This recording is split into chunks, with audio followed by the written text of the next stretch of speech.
جہلم کی وہ بستیاں جہاں سے بڑے بڑے نامور، جہلم اور چکوال 2 ایسے اضلاع ہیں پنڈی ڈویژن کے جہاں سے بڑے بڑے عسکری ماہرین، سیاسی قیادت، بڑے بڑے قائدین وہ اس سرزمین سے نکلے. بڑے سید ضمیر جعفری جیسے شاعر، ان کے بیٹے جنرل احتشام جعفری، یہ سارے بڑے لوگ جو نامور ہیں نا وہ اسی خطے کی پیداوار ہیں. لیکن وہاں سے یہ جو جنم لیا ہے نا اس شخص نے جو قابل نفرین ہے، اس نے شادی کی پولش خاتون، پولینڈ کی رہنے والی تھی، اولگا. یہ 2009 میں ان کے جو شادی ہوئی وہ چلی ہے 6 سال صرف. 2015 میں یہ جوڑی الگ ہو گئی. لیکن اس 6 سال کے عرصے میں ان کے ہاں 2 بچوں کی پیدائش ہوئی. اچھا. اولگا اور عرفان شریف. ان کے ہاں 2 بچے پیدا، ایک بیٹا بڑا اور چھوٹی بیٹی یہ جو ہے یہ 11 جنوری 2013 کو سارا شریف پیدا ہوئی ہے. پھول جیسی بچی تھی، لیکن اس کو جس طرح مسلا گیا ہے اور جس طرح اس کو موت کی آغوش میں دھکیلا گیا ہے، اس سے دل خون کے آنسو ہوتا ہے باقاعدہ. جب کہانی آپ سنیں گے تو رونگٹے کھڑے ہو جائیں گے. یہ خاتون اولگا جو تھی، عرفان شریف کا یہ الزام تھا اس پہ کہ یہ چاہتی ہے کہ دونوں بچوں کی تربیت جو ہے وہ مسلم طریقے پہ نہ کی جائے، ان کو مسلمان نہ بنایا جائے. لیکن ابھی تک تصدیق نہیں اس بات کی ہوئی، کوئی ایسی گواہی، کوئی دستاویز نہیں ملی جس سے یہ پتہ لگے کہ اولگا نے یہ ڈیمانڈ کیا تھا. ایسا نہیں ہے. لیکن اس حد تک کہ کہانی میں ایک باب یہ بھی شامل ہے کہ اولگا اپنے بچوں کو پولینڈ کے طرز پہ، ان کے مسلک پہ، مذہب پہ رکھنا چاہتی تھی. طرز زندگی بھی اس نے کہا تھا ان کا پالش ہونا چاہیے. ایک بات تو یہ ٹھیک ہے. یہ اسی بنا پہ وہ کہتا ہے کہ میں نے اس سے علیحدگی اختیار کر لی. پس منظر میں جو بات سامنے آئی کہ 2009 میں ان کی شادی ہوئی دونوں کی، اولگا کی اور عرفان شریف، اور 2015 میں ان میں علیحدگی ہو گئی. 6 سال کے عرصے میں ان لوگوں نے آپس میں علیحدگی کے بعد جو یہ طے ہوا کہ شیر خوار تھے بچے، ظاہر ہے اس وقت وہ شیر خوار بچے دونوں، بیٹا اور بیٹی، یعنی سارا اور اس کا بھائی، یہ دونوں جو ہے نا اولگا کے پاس رہتے ہیں. لیکن 2019 میں برطانیہ کی ایک فیملی کورٹ نے یہ فیصلہ دیا کہ بچے جو ہیں ابھی نابالغ ہیں، نومولود ہیں، اور وہ چاہتا یہ ہے اس کا والد کہ وہ اسلامک طرز پر اس کی پرورش کرے. تو وہ 2019 میں عدالت یہ فیصلہ کرتی ہے کہ یہ باپ کے پاس جائیں گے. بیٹی اور بیٹا عرفان شریف کے پاس آ جاتے ہیں. عرفان شریف کے پاس جب آتے ہیں تو عرفان اپنے طریقے سے کرتا ہے پرورش ان کی، لیکن اس دوران وہ ایک پاکستانی نژاد برطانوی شہری برطانوی ہے لیکن پاکستان کی ہے، بینش سے شادی کر لیتا ہے. بینش سے شادی کرتا ہے، اسلامی طریقے سے نکاح ہوتا ہے، لیکن ان کے کچھ شرائط رکھی جاتی ہیں، 4 یا 5، جو شرائط ابھی تک منظر عام پہ نہیں آئیں. لیکن عدالت میں ایک بیان اس کے بینش کے وکیل نے دیا ہے کہ یہ، انہوں نے پوچھا تھا کہ یہ انگیجمنٹ کن شرائط پہ، تو اس نے کہا دیر آر 4. وہ جو 4 نکاتی ایجنڈا ہے وہ بھی سامنے نہیں آیا، لیکن 4 شرائط تھی. اس دوران یہ کہتے یہ ہیں کہ جب بچی سارا ان کے پاس رہتی ہے تو پہلے دن سے اس سے سوتیلا سلوک کرتی ہے بینش کے بھی 4 بچے ہیں نا. بینش سے ان دونوں کے، بینش کی شادی کے بعد ان کے ہاں 4 بچے ہوئے، اور 5ویں سارا تھی، بیٹا بھی تھا. اب سارا کو مارا کہ وہ جو کہانی ہے نا، وہ ان میں سے 5 بچے باقی رہتے ہیں سارا کے بعد، اور 5 بچے پاکستان بھی آئے تھے. ان کی کہانی بھی آپ نے مجھے یاد کرانا ہے، میں بتاتا ہوں آپ کو کہ ان کے ساتھ کیا بیتی ہے، وہ کس سٹیج پہ ہیں. فی الحال اتنا سمجھیں کہ سارا کی پرورش جو ہے نا وہ ایک سوتیلے ماں جیسی کرتی ہے. وہ یہ سوتیلی ماں جو ہے نا، یہ ایک تمثیلاً اس سب کانٹیننٹ میں سوتیلی ماں کا کردار ہے. کسی کے ساتھ اچھا سلوک نہ ہو رہا ہو نا تو کہتے ہیں سوتیلی ماں جیسا کردار ہے، سوتیلی ماں جیسا سلوک ہو رہا ہے میرے ساتھ. یہ سوتیلی ماں ایک مثال کے طور پر پیش کی جاتی ہے، لیکن بینش نے باقاعدہ سوتیلی ماں بن کے دکھایا، اور اس کو ماں کہنا ماں کے لفظ کی توہین ہے. میرا خیال ہے کہ ماں اسے کہنا ہی نہیں چاہیے کہ وہ اس کی بیٹی سارا ہو یا اس کے بطن سے 4 بچے پیدا ہوں، ایک جیسے ہونے چاہیے. بچے سب کے لیے ایک جیسے ہیں. وہ تو کہتے ہیں کہ آپ کے بچے میرے بچے جیسے ہیں. تو میرے بچوں جیسا نہیں سمجھا اس نے سارا کو سوتیلا ہی سمجھا. اور یہ بات کیسے کھلی کہ سوتیلی ماں ہے وہ. اس کی ایک ہمسائی تھی خاتون, اچھا جہاں یہ رہتے تھے, ہاں آبائی گھر ہے ان کا. اس گھر کے ایک ہمسائے میں خاتون رہتی تھی جس کی بیٹی سارا کی کلاس فیلو تھی. دونوں ایک کلاس میں پڑھتے, ایک اسکول میں پڑھتے تھے. ایک دن وہاں وہ جاتی ہے بچی, اور ہمسائی بتا رہی ہے, اس کی ڈیتھ کے بعد ہمسائی نے انکشاف کیا کہ میری بیٹی نے کہا اس سے. اچھا یہ بات بھی سمجھے, سارا کے بارے میں 10 سال میں بیچاری چلی گئی دنیا سے. وہ 4-5 سال زیر تعلیم رہی جس اسکول میں, اس میں اس کی ہم جماعت تھی ہمسائی اس کی.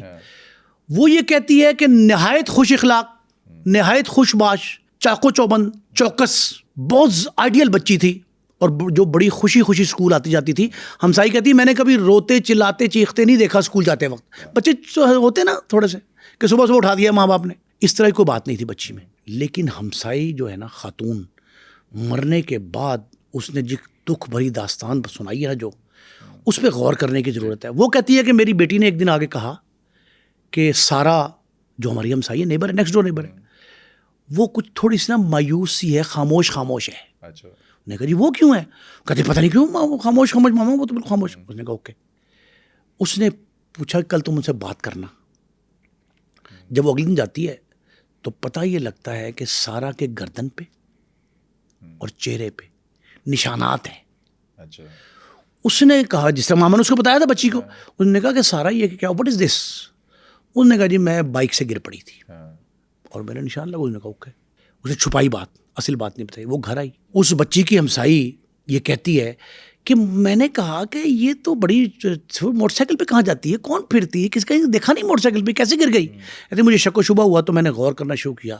تو کہتی ہے کہ 1.5 سے 2 ماہ مسلسل مجھے ان کے گھر سے چیخوں کی آواز آتی تھی سارا کی. یہ بات یہاں کھلی ہے آ کے ڈیتھ کے بعد. وہ وہاں جناب وہ کہتی ہے ہم نے سننا کہ کیا مسئلہ ہے, کیا ہے. تو کبھی باپ کی آواز ہے چیخو چکلاہٹ کی, اور کبھی ماں کی ہے, میں نے میاں بیوی دونوں, اور زیادہ چلاہٹ جو ہے چیخیں وہ آتی تھی سارا کی. اس دوران ایسٹر کی چھٹیاں ہو گئیں. اچھا اسکول میں چھٹیاں ہو گئیں, ایسٹر کی روٹین کی چھٹیاں ہو گئیں. اس دوران سارا کو جب کبھی اس کی سہیلی ہمسائے میں سے آتی تھی ملنے دیکھنے کے لیے, تو سارا کے چہرے پہ اور اس پہ تشدد کے نشانات تھے. جو بعد میں یہ بات کھلتی ہے کہ یہ اسکول کی ٹیچر اچانک کہتی ہے کہ جی سارا اسکول چھوڑ گئی ہے, اعلان کرتی ہے باقاعدہ کہ سارا اسکول چھوڑ گئی ہے اور اب وہ نہیں آئے گی. اس کے گھر پہ اس کے والدین نے ٹیوشن کا بندوبست کر دیا ہے. ایک طرف ٹیچر اعلان کرتی ہے, دوسری طرف اس کی ماں سے جب ہمسائی پوچھتی ہے, لوگ پوچھتے ہیں کہ کیوں نہیں جا رہی گھر میں, ٹیوشن کیوں کر رہے ہو اس کی؟ انہوں نے کہا جی کہ اسکول میں حجاب پہننے کی اجازت نہیں ہے. اچھا حجاب نہیں پہنا سکتے, تو ہم تو حجاب پہناتے ہیں, مسلمان ہیں ہم دونوں میاں بیوی. تو ہمارے بچے جو ہیں وہ بچی ہیں بڑی ہوتی ہیں جب 7 سال سے زیادہ, تو ہم حجاب پہنا کے اسکول بھیجتے ہیں, اسکول والوں نے منع کیا ہے. اس بات کی تصدیق کے لیے یہ 2 پہلو ہیں اس کے, زبردست حجاب کے مسائل ہیں. اسکول سے بھی کنفرم کیا جاتا ہے تو وہ کہتے ہیں کہ ہم نے تو کسی نے حجاب کا منع نہیں کیا. لیکن یہ حجاب کا پہننا جو ہے نا, اس کے پیچھے جو کہانی ہے وہ یہ ہے کہ جب یہ اعتراض کیا اس کی ہمجولیوں نے, کلاس فیلوز نے, کہ یہ بچی حجاب پہن کے منہ چھپاتی ہے, صرف آنکھیں دکھائی دیتی ہیں, تو اس کے پیچھے وہی تشدد تھا جو سوتیلی ماں یا مبینہ طور پہ ان کا والد دو عرفان تھا, عرفان یا یہ دونوں میاں بیوی یہ تشدد کرتے تھے, جو نشانات پڑتے تھے. تو اس نے کہا جی اس اسکارف کے ذریعے, اس کو حجاب کے ذریعے ان کو چھپایا جائے تاکہ کوئی سوال نہ کرے. بیسیکلی حجاب کی بعد میں ثابت ہوا پابندی نہیں لگائی تھی اسکول نے کہ حجاب نہ پہنے, تو وہ اس وجہ سے ہٹایا. یہ بات جھوٹ تھی. اب حجاب جو ہے وہ عدالت میں جب معاملہ آیا ہے, درمیان میں ایک جملہ مترجہ ہے کہ جب حجاب کا معاملہ عدالت میں آیا تو عدالت میں بھی یہ کہا گیا کہ جی یہ حجاب پہننے کی وجہ سے یہ معاملہ. اس نے کہا جی کہ آپ کی ماں حجاب پہنتی ہے اس کی بچی کی, بینش؟ انہوں نے کہا نہیں. انہوں نے کہا پہلی ماں جو تھی اصل مدر وہ پہنتی تھی؟ نہیں. انہوں نے کہا بہنیں اس کی پہنتی ہیں, کوئی اور پہنتا ہے خاندان میں؟ نہیں. اس نے کہا جب وہ نہیں حجاب پہنتے تو تمہیں کیا ضرورت محسوس ہوئی تھی حجاب کی؟ تو یہ ثابت ہو گیا عدالت میں بھی. یہ برطانیہ کی ایک کورٹ میں جہاں یہ جوری سن رہی ہے کیس کو, اس میں یہ ثابت ہوا کہ حجاب پہنانے کی واحد ریزن یہ تھی کہ اس بچی کے چہرے پہ تشدد کے نشانات ظاہر نہ ہوں, کوئی دیکھے نہ, کوئی اعتراض نہ کرے. ایک بات تو یہ ہے. دوسری ایک بات یہ ہے اہم, کہ جب سوتیلی ماں جیسا سلوک کر رہی ہے بینش, تو وہ اس حد تک تشدد کرتی ہے کہ وہ اللہ خدا بہت عجیب قہر نازل کرے ان پہ. عدالت پتہ نہیں کیا سزا دیتی ہے, لیکن دل سے بد دعا نکل رہی ہے کہ انہوں نے جب یہ اس معصوم بچی کی لاش ملتی ہے, جو آپ نے تاریخ کا ذکر کیا, ان کی لاش اس بچی کی ملتی ہے, بڑی عجیب طرح کی صورتحال ہے. اس کے پوسٹ مارٹم کی 2 رپورٹیں آتی ہیں. اچھا, اس میں کیا ہے؟ ایک پوسٹ مارٹم رپورٹ, ایک ante mortem report. Post mortem report وہ ہوتی ہے کہ مرنے کے بعد کیا ہوا اس لاش جو ہے, اس کے مرنے کے بعد. اینٹی مارٹم ہے کہ مرنے سے پہلے کیا ہے. مرنے سے پہلے کے 70 نشانات ہیں. 70. معصوم کی بچی, 10 سال کی معصوم بچی سمجھیں, سوچے ذرا, خیال میں شعور میں لائیں کہ جو صاحب اولاد ہیں ان کے لیے یہ کیا المیہ ہے, کس افسوس کا مقام ہے کہ وہ اس بچی کے 70 جسم پہ نشانات, 6 پسلیاں ایک طرف کی اور 1.5 پسلی ایک طرف کی, 2 پسلیاں یعنی 8 پسلیاں ٹوٹی ہوئی. یہاں تک کہ دونوں ہاتھ اور انگلیاں بھی ٹوٹی ہوئی تھی. ہاتھ اور انگلیاں ٹوٹی, اور نشان پتہ کائے کے, استری سے داغنے کے. گرم استری سے داغا گیا, سلاخوں سے مارا گیا, لوہے کا پائپ استعمال کیا گیا مارنے کے لیے, اور اس سے بڑھ کے دانت انسانی, اس نے لکھا ہے ہیومن ٹیتھ, انسانی دانتوں سے 10 سے 12 جگہ اس کو جو ہے چبایا گیا, اس کے جسم کو.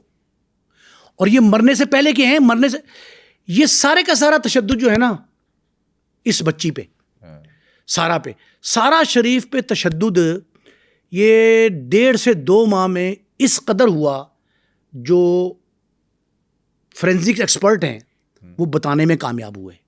اس کے آنکھوں میں ایک سلائی ماری گئی, سلائی اس طرح کی وہ ہے باریک سی, جو تصدیق ہوئی ہے فورینزک ایکسپرٹ نے کی ہے. مل بھی گئی ہے, مل گئی گھر کے باہر سے, اس کے ڈسٹ بن کے باہر سے, وہ بتاتا ہوں ڈیٹیل میں آپ کو.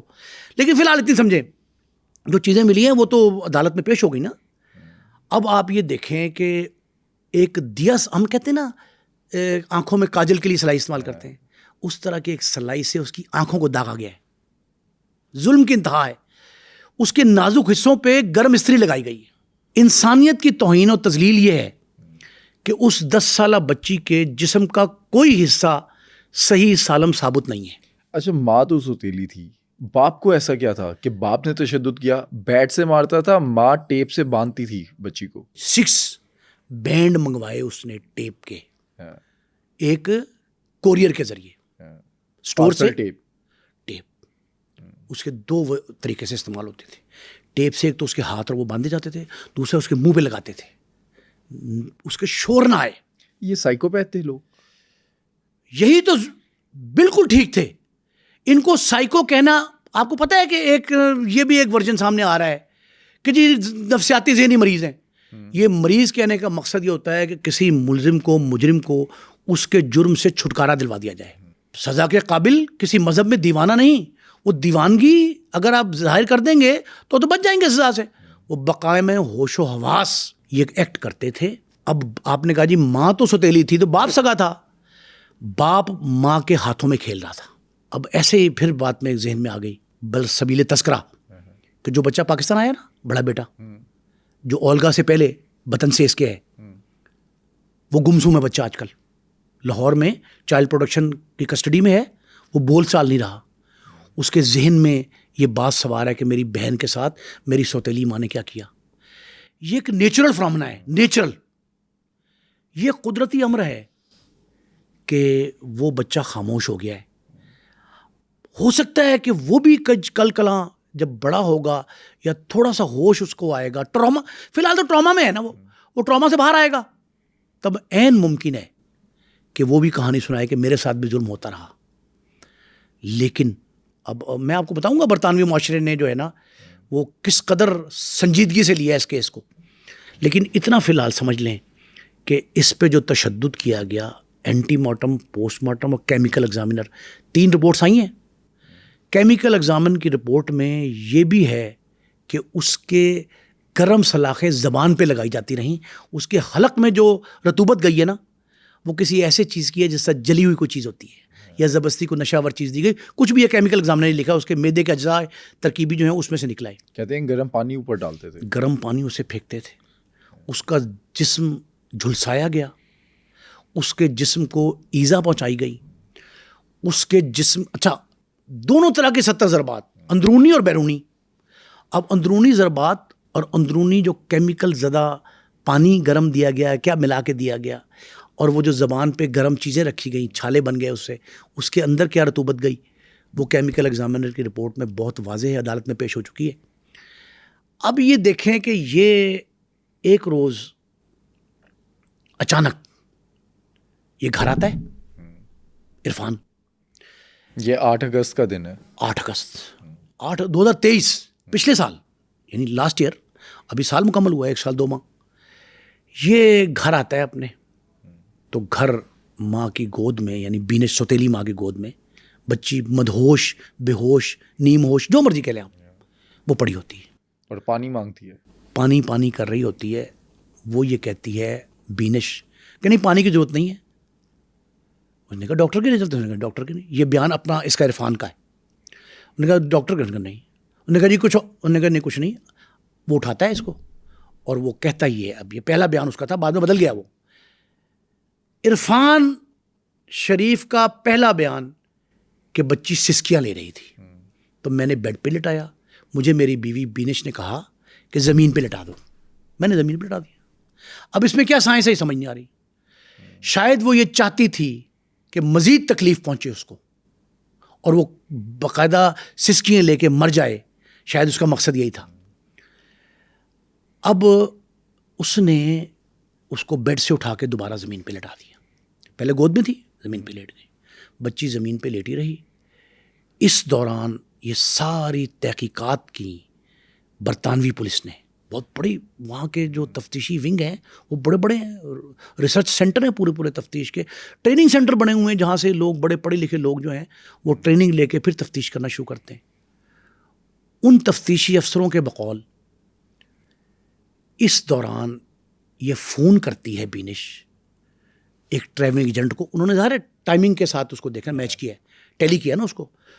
اس رپورٹ میں یہ آیا جو پولیس کی ابتدائی تفتیشی رپورٹ ہے کہ بینش فون کرتی ہے اپنے ٹریولنگ ایجنٹ کو, اس سے ٹکٹیں منگواتی ہے 3, اپنی, اپنے میاں کی عرفان کی, شریف کی, اور فیصل عرفان کا چھوٹا بھائی یعنی اس کا دیور, اپنے میاں کی, اپنے دیور کی 3 ٹکٹیں منگواتی ہے پاکستان کی. پاکستان, وہ بچی تو وہیں پڑی ہے.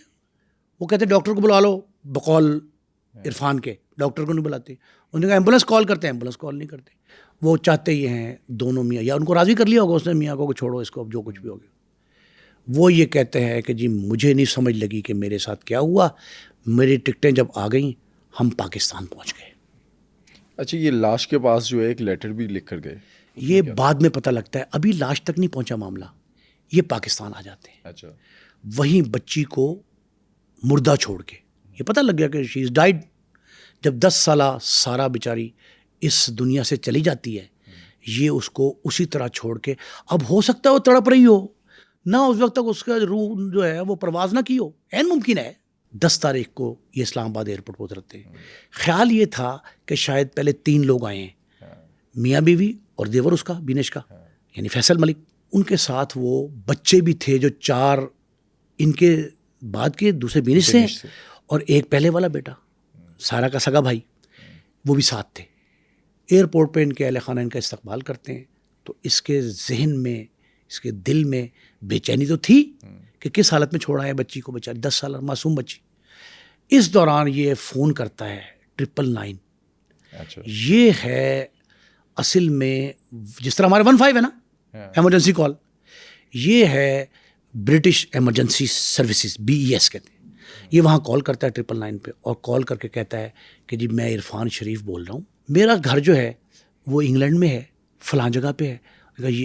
یہ اس کے لوکیشن ہے, میرے گھر میں میری بچی کی لاش پڑی ہے.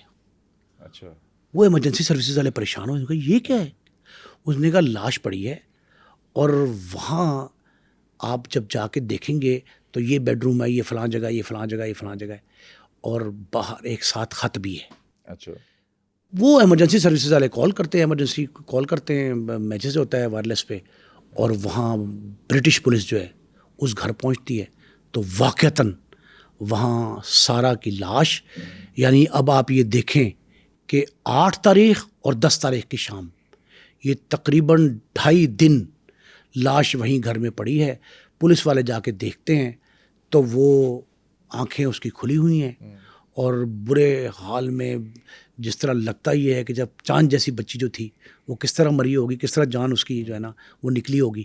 وہ بچی جو ہے وہ وہاں پھول جیسی بچی کو وہ اٹھاتے ہیں اس کی ڈیڈ باڈی اور اٹھا کے اس کے پوسٹ مارٹم کے لیے بھجوا دیتے ہیں. اور وہاں سے جو خط ملتا ہے, بٹ صاحب وہ خط بھی جو ہے نا وہ دل ہلا دینے والا ہے. اس خط میں یہ خط لکھا ہے کہ میں عرفان شریف ہوں, میری بچی جو ہے, میری بیوی بینش میرے ساتھ ہے, ہم پاکستان جا رہے ہیں اور یہ جو ہے نا بچی کو ہم نے مار دیا ہے. اور بچی کے بارے میں یہ بھی لکھتا ہے, اب اندازہ لگائیں کہ عجیب طرح کا صورتحال ہے, کہ وہ لکھتا ہے کہ ہمارا تعلق مسلم خاندان سے, یہ بچی مسلمان ہے, تو اگر ممکن ہو آپ سے تو اس بچی کو اسلامی طرز طریقے سے, اسلامی طور پہ کفن دفن کر دیا جائے. یہ بھی لکھا ہے. پھر یہ بھی لکھتا ہے کہ میں اپنے کیے پہ شرمندہ ہوں, میں اسے پراپرلی نہیں رکھ سکا, لکھ سکا, جو بھی ہے میں نے اسے کھو دیا. وہ خط پکڑتے ہیں, چیزیں پکڑتے ہیں. اب پولیس گرد و نواح کی ساری سرچ کرتی ہے, باقاعدہ سرچ آپریشن اس گھر کے ارد گرد. وہاں باہر ایک ڈسٹ بن ہے جو روٹین میں رکھی ہوتی ہے, وہاں کے لوکل کارپوریشن نے, وہ سٹی کارپوریشن جو ہے, سٹی کارپوریشن نے ایک ڈسٹ بن رکھا تھا, اس کے پاس سے ایک بیٹ ملتا ہے, بلہ کرکٹ کھیلنے والا, خون آلود, اس کے اینڈ پہ خون کے نشان ہیں, اور وہی نشان جو مماثلت کر جاتا ہے, مل جاتا ہے بچی کے سر میں, جو کاز آف ڈیتھ ہے نا اس کی, وہ سر میں بیٹ مارا گیا ہے. وہ ماں نے مارا کہ باپ نے مارا, باپ بعد میں مان رہا ہے کہ میں نے مارا. جس نے بھی یہ ظلم کیا سفاکی کی انتہا ہے. اتنا دل خراش واقعہ بٹ صاحب. یہ بیٹ اور وہ ضرب اس کی مماثلت ہوتی ہے. پھر وہاں سے وہی جو میں نے آپ سے کہا آنکھوں میں اس کے پھرتے تھے, داغتے تھے, اس کے کان میں مارتے تھے, پن جو تھی وہ سلائی ملتی ہے. اس سلائی پہ جو خون لگا ہوا ہے اس کے کان کا ہے یا آنکھ کا ہے, وہ خون بھی میچ کرتا ہے سارا کے خون سے. اس کے ٹیسٹ کرتے ہیں, اس کا پوسٹ مارٹم ہوتا ہے. پھر اس کے علاوہ بال کا گچھا ملتا ہے اس ڈسٹ بن سے, وہ بال نوچے گئے بچی کے. یہ بات تو عرفان بھی کیا گیا تھا, ٹیلی فون پہ بھی بتا دی تھی. 8 منٹ کی کال کی تھی اس نے, وہاں سے 999 پہ 8 منٹ کی کال کی تھی, اس پہ اس نے بتا دیا تھا. اچھا, پہلے تو خود اعتراف کیا تھا, بعد میں کہتا ہے کہ اپنی بیوی کو بچانے کے لیے میں نے مان لیا. انہوں نے پوچھا نا پولیس والوں نے بھی, تم کیوں اب تسلیم کر رہے ہو, تم نے نہیں مارا, تم تو سگے باپ ہو, وہ سوتیلی ہے. تو انہوں نے کہا جی میں نے اس کو بچانے کے لیے جو ہے نا اسٹیٹمنٹ اپنی یہ دی تھی. سب ایسے ہی ہے, لیکن یہ تو بد تفتیش ہو رہی ہے, سماعت ہو رہی ہے کیس, عدالت یہ فیصلہ کرے گی. اچھا, جس طرز کا تشدد کیا گیا, یہ آپ دیکھ کے کوئی اندازہ لگا سکتے ہیں کہ ایسا تشدد, بال کا کھینچنا, دانتوں سے کاٹنا, یہ عورت کرتی ہے یا مرد؟ دیکھیں, یہ میں یہ سمجھتا ہوں کہ اب دونوں ایک پیج پہ ہیں.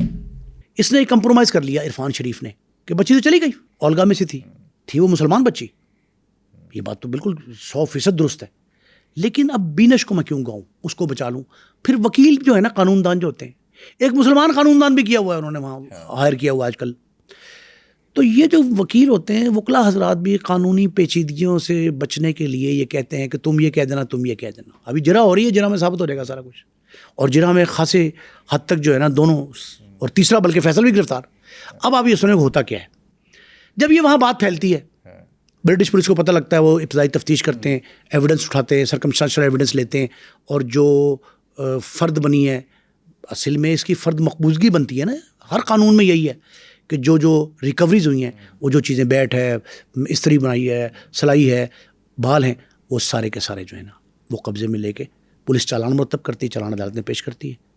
برٹش گورنمنٹ پاکستان میں وزارت داخلہ سے رابطہ کرتی ہے, اور وزارت داخلہ FIA کے ڈائریکٹر کی ڈیوٹی لگاتی ہے اسلام آباد میں, کہ یہ خاندان جیلم کا ہے, اسلام آباد کی ٹیریٹری بنتی ہے, کہ فیڈرل گورنمنٹ ہی ہے ویسے تو, فیڈرل انویسٹیگیشن ایجنسی جو ہے اس کو ایک لیٹر آتا ہے برٹش ہائی کمشنر کی طرف سے, اور یہ 15 تاریخ کا واقعہ ہے, 15 اگست 2023. ان کو لیٹر ملتا ہے کہ یہ ہمیں خاندان مطلوب ہے, اور وہ تینوں افراد, بچوں کا نام نہیں لکھتے, 3 افراد کا نام دیتے ہیں. نمبر 1 عرفان شریف, نمبر 2 بینش عرفان, نمبر 3 فیصل ملک جو بھائی ہے اس کا چھوٹا عرفان کا. یہ تینوں ہمیں مطلوب ہے. وہ ان کی تصویریں بھیج دیتے ہیں. پاکستانی پولیس ایف آئی اے, یہ ہمارا ایک المیہ ہے کہ ہم لوگ سنجیدگی, سیریسنس جسے کہتے ہیں, اور شدت مقدمے کی, معاملات کی, وہ نہیں دیکھتے, بھانپتے نہیں ہیں. یہ نہیں دیکھتے کہ انسانیت سوچ سلوک ہوا ہے ایک معصوم بچی کے ساتھ, تو اسے انصاف کیسے دلانا ہے. لیکن ہم تو یہاں کچھ نہیں کر رہے نا, برطانیہ سینکڑوں میل دور بیٹھے, ہزاروں میل دور, وہ وہاں اتنا سیریس نوٹ لیتے ہیں اس کا. وہ یہ کہتے ہیں کہ جس طرح بھی ہے ان کو گرفتار کیا جائے اور ان کو ہمارے حوالے کیا جائے. اچھا, لیکن انگلینڈ کی پاکستان سے کوئی ٹریٹی نہیں ہے. بٹ صاحب ٹریٹی ہو تب بھی مقدمات کا فیصلہ لا آف لینڈ کے تحت ہوتا ہے. جس سرزمین پہ کوئی واقعہ سرزد ہو, رونما ہو, وہاں کے قوانین کے مطابق کیس ٹرائل ہوتا ہے, وہاں کے قوانین کے مطابق چلان مرتب ہوتا ہے, وہاں کے مطابق ہی عدالتیں فیصلہ کرتی ہیں. برطانوی سرزمین پہ یہ بچی قتل ہوئی, میاں بیوی برطانوی شہری, بچے برطانوی شہری, وہ تو اس کی تو پہلی ماں بھی برطانوی شہری اولگا, جو پولش ہے لیکن شہری, ولادت پیدائش اس کی وہاں کی ہے, پولش پیدائش ہے, پولینڈ کی ہے اس اولگا کی, لیکن ہے تو وہ برٹش شہری. تو برٹش شہری کے ساتھ اب آپ کو کینیڈین, اس کا یاد ہے واقعہ میں نے, ہم نے پچھلے پروگرام میں کیا نرگس غزالہ خاتون کا, جی, جو واقعہ اس کے بچوں نے کینیڈا سے وہاں سے ہیلپ لی تھی, کینیڈین وزارت خارجہ اور وزارت, ہماری وہاں پہ تشدد ہوا. اسی طرح اگر نہ بھی ٹریٹی ہو, کوئی ایگریمنٹ نہ بھی ہو ملزمان کے حوالگی کا, تو انٹرپول کو یہ عالمی حیثیت حاصل ہے کہ وہ جس ملزم کو جہاں سے چاہے حراست میں لے کے اپنے مطلوبہ ملک میں جہاں وہ ریکوائرڈ ہے وہاں لا کے, اس کے لا آف لینڈ تو وہاں کا ہی ہونا نا, اس کے تحت ٹرائل کروا سکتی ہے, ان کا اختیار ہے. لیکن انٹرپول پاکستان میں فیل ہو جاتی ہے. انٹرپول پاکستان میں فیل اس لیے ہو جاتی ہے کہ ہمارے ادارے قانون نافذ کرنے والے ان کے ساتھ تعاون نہیں کرتے.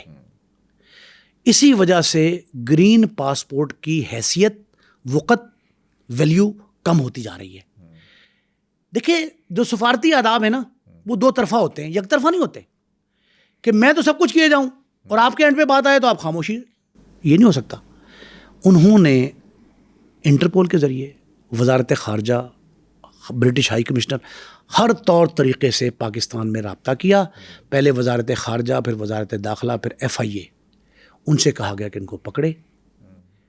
1 ماہ تک یہ تینوں ریکوائرڈ ملزمان جو برطانیہ کو ریکوائرڈ ہیں, وہ پاکستان میں 1 ماہ سے زائد 32-33 دن رہتے ہیں. ان کے صرف 1 ریڈ ایف آئی اے کا اس کے والد کے گھر پہ ہوا, جسٹ 1. اس کے علاوہ کوئی پرسو نہیں کیا گیا. اس ریڈ کی بھی تفصیلات میسر نہیں ہیں. میں نے پوری کوشش کی, تگودو کی, ریسرچ کیا کہ ریڈ میں کیا کامیابی ہوئی. ریڈ میں انہوں نے تو پوچھ لیا جا کے باپ ماں سے کہ آئے تھے جی, انہوں نے کہا آئے تھے جی, اور یہاں چلے گئے, گلگت چلے گئے, انہوں نے کہا جی کوٹلی چلے گئے, آزاد کشمیر میں ہمارے رشتے دار ہیں, بہن رہتی ہے ان کی. انہوں نے کہا اوکے. انہوں نے کہا جی کیوں, بس وہ برطانیہ والے کہہ رہے ہیں. اچھا, بہنوئی سے پوچھ گچھ ہوئی تھی؟ ہوئی. اس نے کہا کوئی نہیں. باپ سے بھی ہوئی, بہنوئی سے بھی. انہوں نے کہا کچھ نہیں, مجھے تو پتہ نہیں ہے. وہ رات کو آئے اور صبح رات 12 بجے آئے, صبح 5 بجے چلے گئے. اب آپ اندازہ لگائیں کہ ہمارے یہاں تھوڑا سا سفارشی بااثر شخصیت کے ساتھ کیس ہو نا, تو آپ بہن بھائی ماں باپ سب کو پکڑ کے گھر بٹھا لیتے ہیں, تھانے میں لے آتے ہیں, پورا گھر لے آتے ہیں اٹھا کے, پریشر ہو آپ پہ. اور برطانیہ تو اٹھ کے وہاں سے برطانوی پرائم منسٹر یا بادشاہ ملکہ تو نہیں آ جائے گی نہیں یہاں. تو انہوں نے کہا جی کہ ایزی لو اس کو, ٹھنڈ کیا. وہ ٹھنڈ پروگرام کے تحت جو ہے روٹین کا ایک ریڈ کر کے خاموش ہو کے بیٹھ گئے, کوئی تعاون نہیں کیا. اور تعاون نہ ہونے کی وجہ سے 1 ماہ بعد انٹرپول, اچھا اب اس خط جو ہے اس میں یہ لکھا ہوا ہے عرفان شریف نے خود یہ لکھا ہوا ہے کہ مجھے پتہ ہے کہ مجھے اس کے نتائج بعد ازاں بھگتنے پڑیں گے. کیوں؟ کہ وہ برطانوی قانون سے واقف تھا کہ مجھے چھوڑے گی تو نہیں برطانوی پولیس. اس نے یہ بھی لکھا تھا میں واپس آؤں گا پوسٹ مارٹم کے بعد. وہ یہ چاہتا تھا کہ پتہ لگ جائے, یہ وکلا حضرات بتاتے ہیں, پتہ لگ جائے نا کہ جی کیا حالات ہیں, موت کیسے ہوئی, مجھ پہ فکس ہوگی کہ نہیں ہوگی, بینش پہ پکڑی جائے گی کہ نہیں ہے. اس کا دیور جو ہے بینش کا, اس کا چھوٹا بھائی فیصل ملک. اچھا, تو فیصل ملک اس کا جو دیور تھا اور بھائی تھا سگا, وہ روکتا نہیں تھا کہ ظلم کر رہا ہے, باپ بھی ظلم کر رہا ہے, سوتیلی ماں بھی ظلم کر رہی ہے, وہ تو سگا چاچا تھا. دیکھیں, اسی لیے برطانوی قانون کے تحت اسے حراست میں لیا, گرفتار کیا گیا ہے. اس پہ بھی باقاعدہ اسی چلان کے تحت وہ بھی ملزم گردانا جائے گا. کیسے؟ بھٹو خاندان کا نا, ذوالفقار علی بھٹو, پاکستان کے سابق وزیر اعظم ذوالفقار علی بھٹو شہید, محترمہ بے نظیر شہید کے بھائی, ذوالفقار علی بھٹو کے سب سے چھوٹے بیٹے میر شاہ نواز بھٹو, چھوٹا شاہ نواز. شاہ نواز فرانس میں کینز کے مقام پہ مردہ پایا گیا اپنے گھر میں. ان کی اہلیہ کو شامل تفتیش کیا کہ تم نے زہر دیا.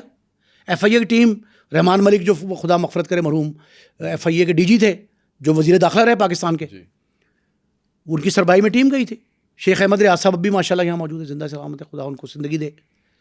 یہ سارے لوگ جو ہے نا وہاں گئے تھے, پورا پینل گیا تھا پاکستان سے. انہوں نے میر شاہ نواز بھٹو, بھٹو صاحب کا سب سے چھوٹا بھائی بیٹا, محترمہ بے نظیر شہید کا چھوٹا بھائی, مرتضیٰ بھٹو کا چھوٹا بھائی, ان کے قتل کی تفتیش میں ان کی اہلیہ پہ الزام لگا. فرانس کی عدالت نے اس مقدمے کے فیصلے میں یہ لکھا کہ اگر یہ زہر کی ملزمہ ثابت نہ ہو تب بھی اس نے مرتے دم اپنے خاوند کو ریسکیو نہیں کیا, اس کی ہیلپ نہیں کی, وہ پکارتا رہا مدد کے لیے, یہ مدد کو نہیں گئی. اس جرم میں اس کو سزا سنائی گئی.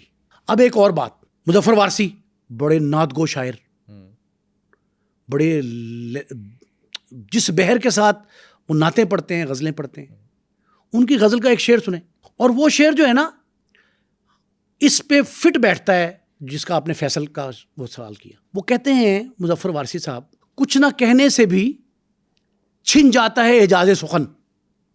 آپ کچھ نہ بولے نا کسی معاملے پہ, خاموش رہیں, تو قدرتی طور پہ آپ کی بولتی بند ہو جائے گی. اچھا, گونگے ہو جائیں گے. کچھ نہ کہنے سے بھی چھن جاتا ہے اعجاز سخن, ظلم سہنے سے بھی ظالم کی مدد ہوتی ہے. ایسے ہی ہے بھئی, وہ تو بچی معصوم تھی, ظلم سہ گئی, تم جو دیکھ رہے تھے خاموش کیوں رہے؟ فیصل کیوں خاموش رہا؟ اسے کس چیز نے روکا تھا کہ وہ اپنی بھابھی کا, جو سوتیلی ماں ہے اس کی, اس کا ہاتھ روکتا؟ چیخوں چلاہٹ کی آواز جو ہے وہ سمسائے میں جا رہی ہے, یہ خاموش رہا اس گھر میں بیٹھ کے. اس لیے عدالت نے اس پہ سہولت کار کا الزام لگایا ہے.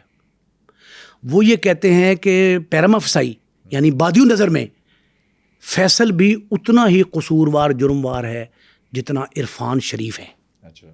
یہ وہاں کے موقف ہے, اور یہ جو جوری کے ایک ممبر ہیں اس کے ریمارکس بھی ہیں. اچھا, ہم اگر بات کریں پاکستان کے اندر یہ 33 دن رہتے ہیں, پولیس کو ایف آئی اے کو ادھر مطلوب بھی ہوتے ہیں, لیکن پھر بھی یہ دبئی جانے میں کامیاب ہو جاتے ہیں. پاکستان میں کون ان کی مدد کرتا ہے؟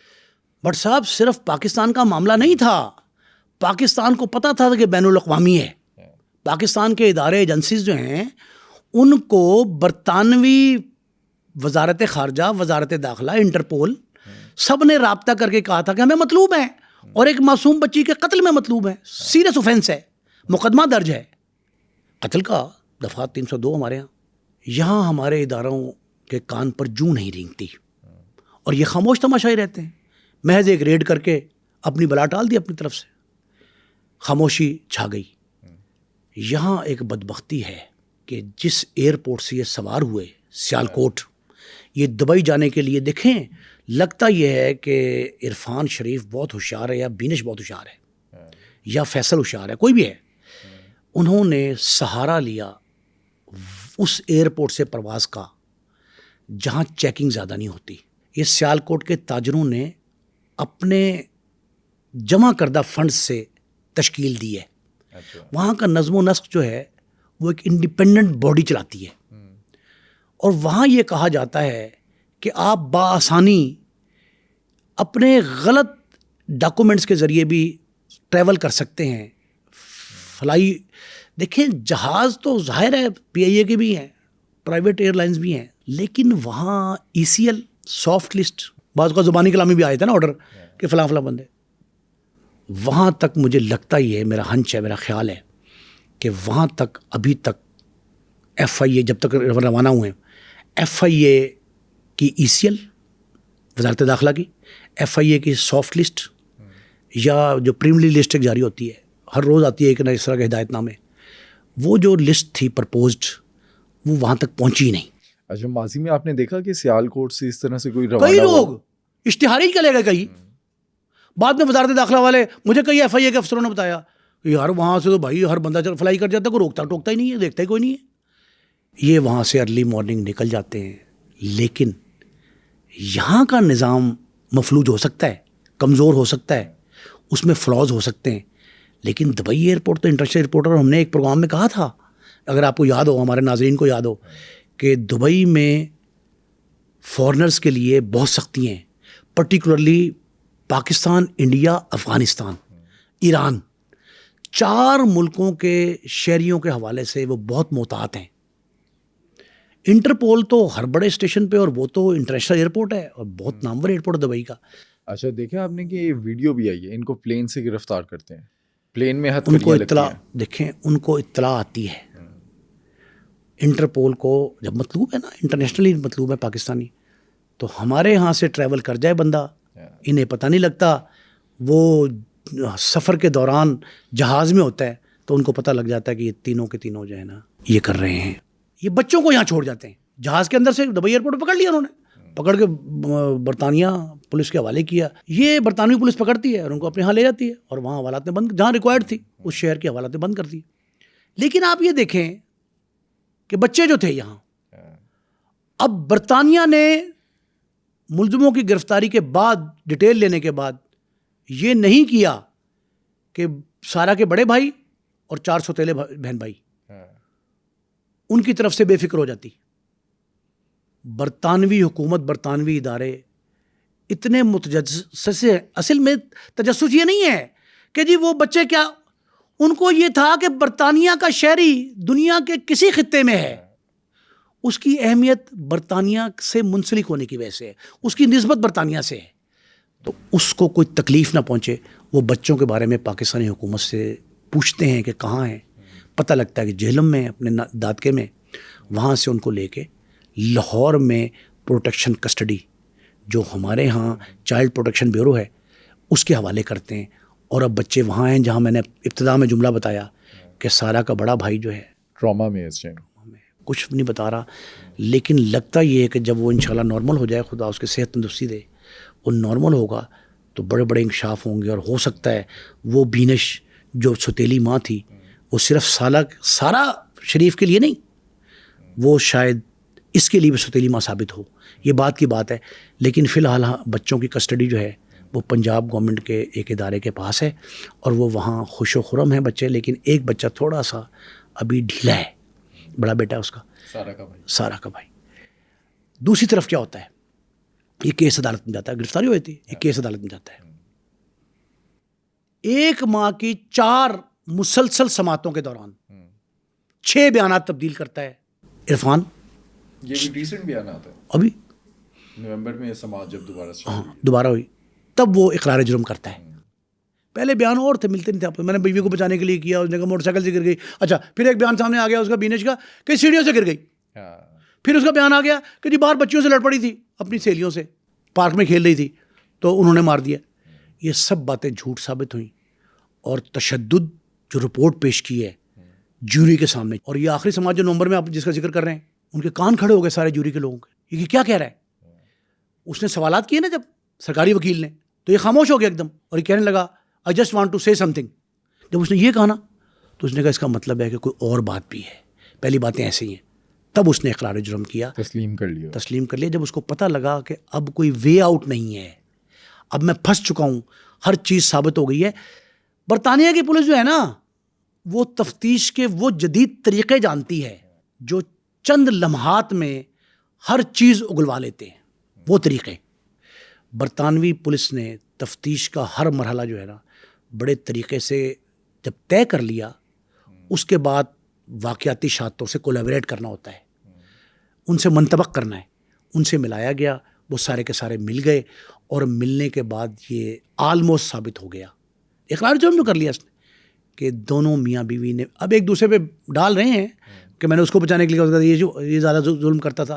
اب تو بینش کہہ رہی ہے کہ میں نے اپنی بہن جو ہے نا اس کو ٹیکسٹ کیے ہیں، آپ چیک کر لیں واٹس ایپ پہ میرے میسیجز دیکھ لیں. 2022 کی بات ہے، 2022 میں میں نے کیے تھے، چھپا نہیں سکتی. ہاں کہ جی یہ میں نے کہا تھا کہ اس کا جسم جو ہے نا وہ جگہ جگہ سے جو ہے ان پہ نشانات ہیں، ضربات ہیں، اور اس کا باپ جو ہے نا مارتا ہے عرفان اس کو، بچی کو، اپنی بیٹی کو.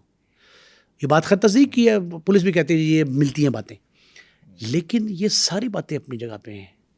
دل یہ تسلیم کرنے کو تیار نہیں ہے کہ جو باپ اس کو چھوڑ کے آ گیا، یہ ظلم تو اس نے کیا، اس کے بعد وہ لکھتا ہے کہ میں کھو بیٹھا. دکھ ہے اس کو. دیکھیں سوتیلی ماں تو سوتیلی، یہ تو علیحدہ ہو گئی، لیکن باپ تو سگا ہے، اس کے ضمیر نے تو ملامت کی ہوگی اس کو.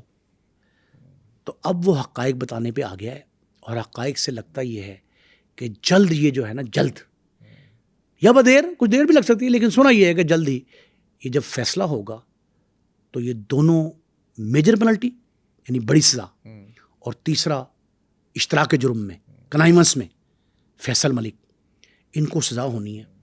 لیکن ایک بات بٹ صاحب جو میں نے آپ سے کہا نا کہ میں نے اپنے 40 سالہ صحافتی کیریئر میں کرائم رپورٹنگ کی ہے، 20 سال تقریباً، 20 سال کی کرائم رپورٹنگ میں بڑے بڑے حادثات، واقعات، لاشیں ہاتھ سے اٹھا کے دیکھتا رہا.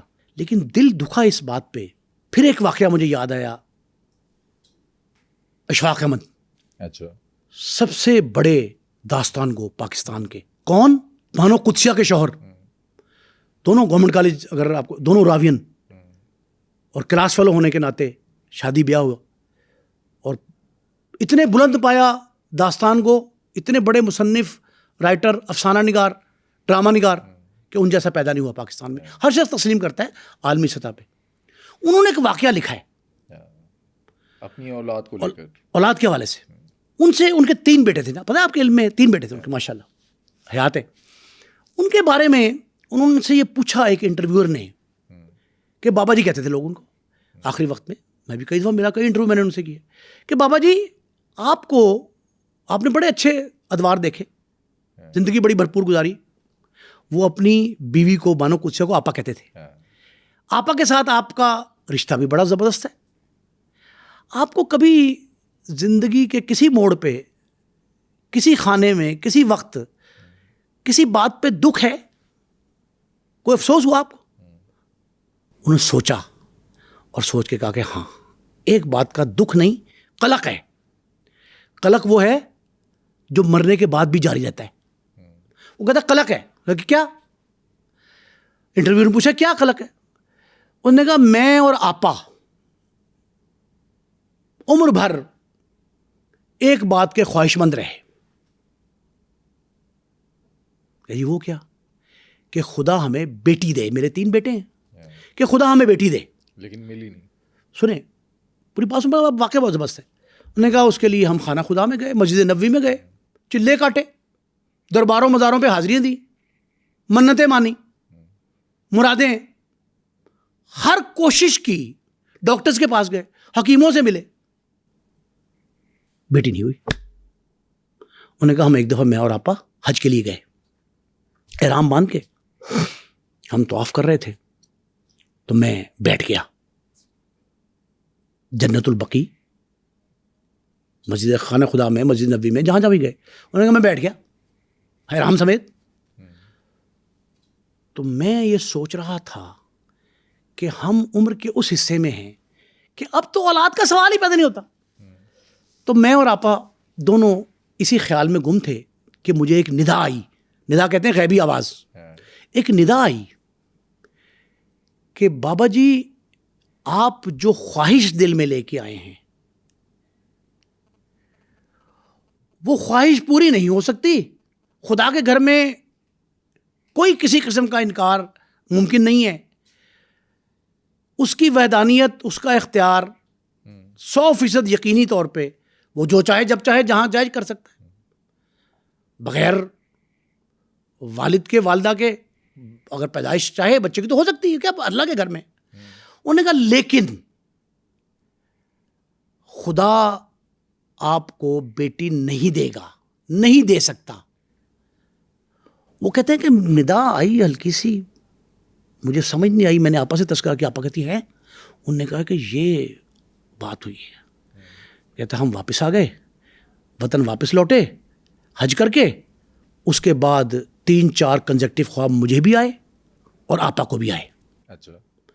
ہم اس تلاش میں تھے, اس تگودو میں تھے کہ یہ تو ندا مل گئی ہمیں کہ آپ کے بیٹی نہیں ہو سکتی, اب تو عمر کے اس حصے میں. لیکن وجہ کیا ہے؟ وجہ کیا ہے؟ اس نے دانشور تھے نا, دانشور تھے. انہوں نے کہا کہ ہماری دانش یہ تسلیم کرنے کو تیار نہیں کہ ہمیں بیٹی کیوں نہیں نوازا جا رہا بیٹی سے. رحمت ہے خدا کی, ہم رحمت سے مایوس ہو رہے ہیں, کیا وجہ ہے؟ انہوں نے کہا خدا کی رحمت سے مایوس, تقنطوا رحمت اللہ, خدا کی رحمت سے مایوس نہیں ہونا چاہیے. لیکن اس نے کہا ہم مایوس ہو رہے ہیں, ہمیں ریزن تو پتہ لگنی چاہیے. کہتے ہیں ایک رات پھر خواب آیا, پھر ایک ندا تھی, اور اس ندا میں ایک غیبی آواز یہ آئی کہ خدا کبھی کم ظرف کو بیٹی نہیں دیتا. وہ کہتے ہیں کہ اب جب میری آنکھ کھلی, میں نے آپا سے تذکرہ کیا, آپا نے کہا کہ بابا جی, وہ بابا جی کہتی یہ طے کرنا چاہیے ہمیں اگلا سٹیپ کہ ہم دونوں میں سے کون ایسا ہے جس کی وجہ سے بیٹی نہیں مل رہی. کم ظرف آپ ہیں یا میں ہوں؟ تو بابا جی کہتے ہیں, یہ لکھا انہوں نے کہ ہم اس نتیجے پہ پہنچے کہ ہم دونوں کم ظرف ہیں. خدا کم ظرف کو بیٹی اس لیے نہیں دیتا کہ وہ اس کی پرورش, نگہداشت, نگہبانی اچھے انداز سے نہیں کر سکتا. ماں سوتیلی ہو, سگی ہو, ایسی مائیں بھی تو ہیں نا جو بچیوں کو ٹک ٹاک پہ دیکھ کے خوش ہوتی ہیں. ایسی مائیں بھی تو ہیں نا. ایسی مائیں بھی ہیں جو تربیت کرتی ہیں, جس طرح ہمارے نبی اور اولیاء کے گھروں میں بچیوں کی تربیت ہوئی تھی, اس طرح کی تربیت کرتی نا. آج کل ایام فاطمیہ ہیں, آپ دیکھیں کہ بی بی کے جو اخلاقیات و آداب اور ان کی حرکات و سکنات بتائی جا رہی ہیں, جو ان کا طور طریقے بتائے جا رہے ہیں, وہ سمبل ہیں, مثال ہے نا پوری دنیا کے لیے, خواتین کے لیے, ان کی زندگی بی بی کی. تو وہ جو کم ظرفی تھی بیٹی کے نہ ملنے کی, اب بیٹی اس کو بینش کو ملی یا نہیں ملی؟ کم ظرف عرفان شریف ہے یا بینش ہے؟ اس سے ہٹ کے میں بات بتا رہا ہوں. اس نے کم ظرفی کا جو مظاہرہ کیا بینش نے, اس میں شریک کار یہ بھی ہے, عرفان شریف بھی, فیصل ملک بھی, اور سب سے بڑھ کے بینش تو ہے ہی ہے کہ اس نے سگی بیٹی, چلے سوتیلی تھی, تیرے میاں کے سلب سے تھی نا, تیرے میاں کے سلب سے تھی, اس کو کسی کی بیٹی تصور کر کے اگر وہ زندگی گزار رہی ہوتی. اور ہمارے ہاں جو مثالیں میں ابھی بتا رہا ہوں آپ کو, جو مثالیں قائم ہوئی ہیں خواتین کی جو خیر النساء ہیں, ان کی مثالوں کو سامنے رکھ کے اگر وہ غیر کی بچی بھی سمجھتی. اور کہا تو جاتا ہے بیٹیاں تو سانجھی ہوتی ہیں, بچے اولاد ساری سانجھی ہے, بٹ سب ہر ایک کا بچہ, آپ کے بچے کو میں اپنا بچہ سمجھتا ہوں, آپ میرے بچوں کو اپنا بچہ سمجھتے ہیں, تب معاشرہ تربیت. ایک میں اور آپ کو بتاؤں, ہمارے ہاں بٹ سب ایک ظلم کیا ہوا ہے, دانستہ. ہمارے ہاں ایک مثال دی جاتی تھی سب کانٹیننٹ میں پاکستانی معاشرے کے خاندانی نظام کی. یہ ایسا فیملی بائنڈنگ سسٹم تھا جس کی دنیا بھر میں مثالیں دی جاتی تھیں. وہ کہتے تھے کہ ماں کو دیکھ لو, بیٹی اور بیٹوں کا پتہ لگ جائے گا. ماں کے روپ میں عورت, بہن کے روپ میں عورت, بیٹی کے روپ میں عورت, نواسی پوتیاں, نواسیاں, ان کے جو بھی جس حالت میں بھی دیکھیں لوگ اس کی مثال دیتے تھے کہ فیملی بائنڈنگ سسٹم ہے. دانستہ, میں نہیں کہہ رہا نادانستہ, دانستہ ڈیلیبریٹلی اس سسٹم کو تباہ کرنے کی کوشش کی گئی. اچھا نعیم صاحب, آپ فرض کریں پاکستان کے اندر اگر ایسا واقعہ ہوتا, پاکستان کا جو انصاف کا نظام ہے اس میں اس کی کیا سزا ہوتی؟ 1 سال نہیں ہوا ابھی برطانیہ میں یہ مقدمہ زیر سماعت, سال نہیں ہوا پورا.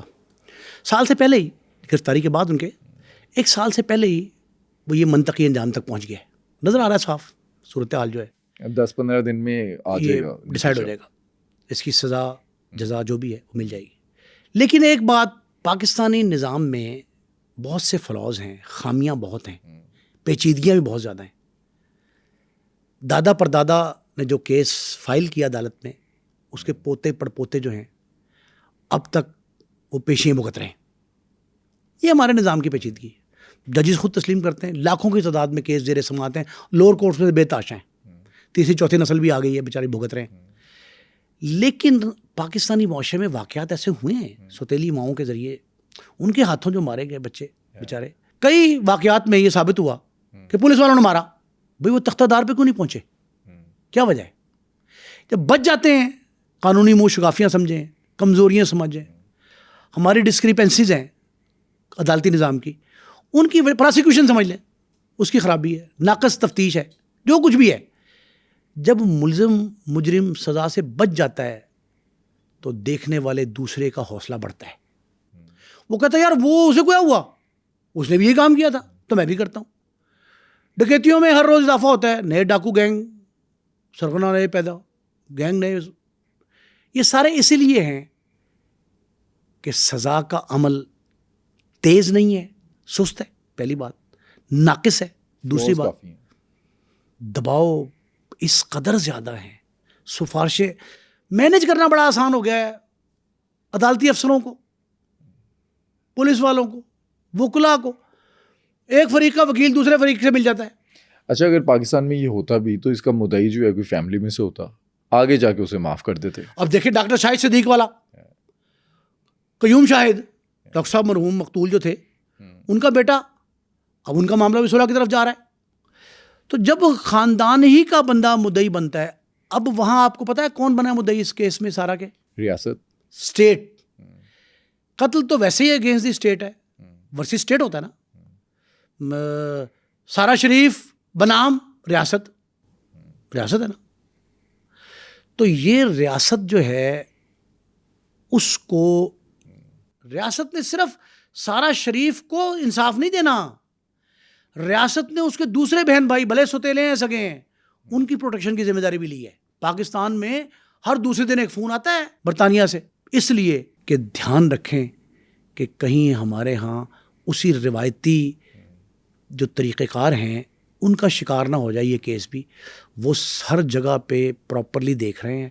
خدا کرے کہ ہمیں بھی ایسا نظام انصاف جو ہے میسر آئے جس میں جو کردہ گناہ ہیں اس کی سزا ملے.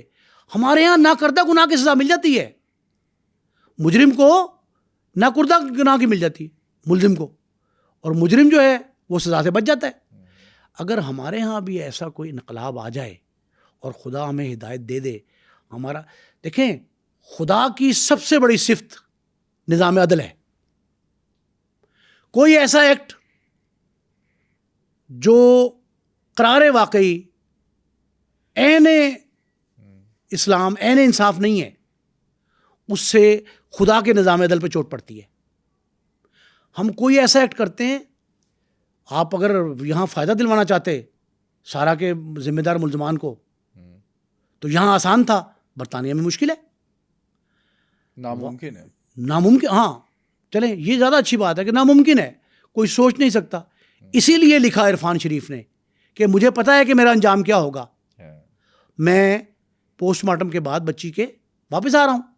لیکن کسی نے یہ نہیں بتایا کہ کیا وہ بچی کی قبر پہ گیا. بچی کی جو سگی ماں ہے سارا شریف کی, اولگا, اس کا کیا رسپانس ہے؟ اولگا نہایت غمزدہ, افسردہ ہے. اس کو جب اطلاع ملی کہ سارا چلی گئی اس دنیا سے, اور پھر یہ اطلاع ملی کہ اسے سوتیلی ماں نے مارا. سوتیلی ماں یا باپ ابھی فائنل جس نے مارا, سوتیلی ماں اور باپ, تو اس نے یہ اس کے الفاظ جو ہیں نا, یہ سوتیلے پن کے منہ پہ تماچا ہے جو اس نے کہا. وہ کہتی ہے کہ بڑی دکھ بھری یہ داستان میری بیٹی کی, اسے بڑے ایذا رسانی کے ذریعے مارا گیا, وہ مجھ سے جدا ہو گئی, چلی گئی, اب کبھی واپس نہیں آئے گی. لیکن میں یہ کہتا ہوں اس بدبخت بینش کو یا ایون عرفان کو یہ ذہن میں نہیں آئی بات کہ اگر تم نہیں سنبھال سکتے, تم کم ظرف ہو, تو اولگا کے حوالے کر دو, وہ اس کی پرورش کر لے گی, اس کی سگی بیٹی ہے.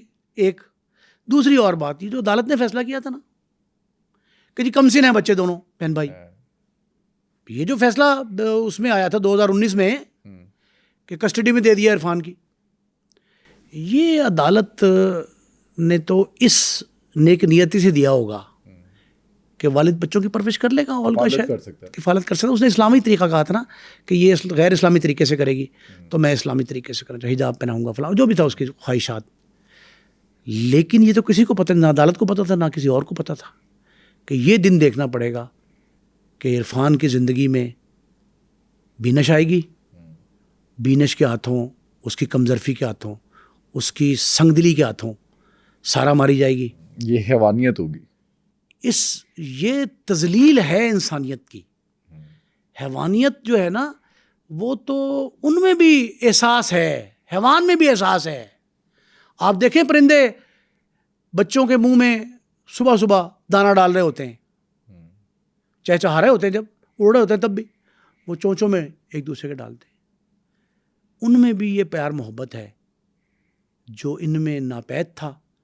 اور جو بھی ذمہ دار ہے میرا خیال یہ ہے کہ اسے قرار واقعی سزا ملنی چاہیے, اور ٹیسٹ کیس بننا چاہیے. ٹیسٹ کیس بننا چاہیے. اس کو پاکستانی حکومت کو بھی چاہیے تعاون کرے, برطانیہ سے ہر طرح کا تعاون کرنا چاہیے, اور ان کو ایسی سزا دیں کہ کل کسی اور عرفان شریف کو یہ جرت, یہ ہمت نہ ہو کہ اپنے بچوں کے ساتھ ایسا سلوک کرے, یا جب دوسری بیوی بیاہ کے لائے تو اس کے حوالے اپنے پہلے بچے کر دے. یہ سوتیلی ماں کا کردار تو ہر جگہ ہمارے معاشرے میں مشہور ہے, لیکن یہاں سے سفر کر کے یہ برطانیہ جو چلا گیا, یہ بڑی افسوسناک بات ہے. اور برطانوی پولیس اسے سبق بنائے گی دوسروں کے لیے, اور جب سبق بن جائے گا تو پھر میرا خیال ہے کسی عرفان شریف کو ضرورت نہیں ہوگی وہ کسی سارا کو اس طرح انتہائی بےہودگی کے ساتھ جو ہے نا وہ موت کی گھاٹ اتارے. آپ کے خیال میں سارہ شریف کے والد عرفان شریف اور سارہ شریف کی سوتیلی ماں بینش, انہوں نے سارہ شریف کو اس حد تک ٹارچر کیوں کیا کہ سارہ شریف کی موت ہو گئی؟ ہمیں کامنٹ سیکشن میں بتائیں.